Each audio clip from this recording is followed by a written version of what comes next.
Right now, then, let's take you to Sri Lanka, where there's a developing situation. Police have been using tear gas on protesters at the Prime Minister's residence. What on earth is going on?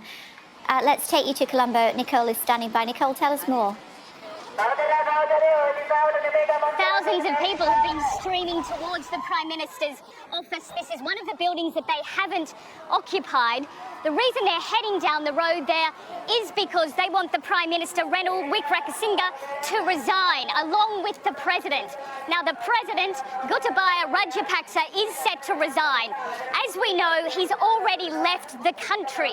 He's in the Maldives. He went out on a military jet, and it's expected that later on he'll, from the Maldives, head off to another country. So it's a real D-Day here in Sri Lanka. Essentially, it feels like this is the end of the Rajapaksas. This is what these people have been demanding for months.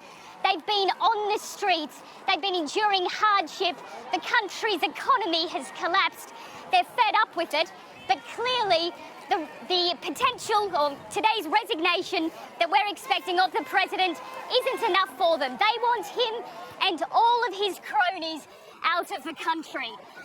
So that Prime Minister's office is a bit further down there. They've told us that they're not going to storm it, but tear gas was fired earlier today as they got closer to it.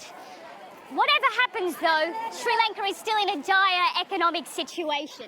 The economy has collapsed. As you drive around the capital, Colombo, it's queues after queues of people lining up for petrol, for gas, for food, for medicine, and that's because people say the Rajapaksa family has wasted the country's money, that they've overspent, that they have also made terrible economic decisions, and they really want to see them out.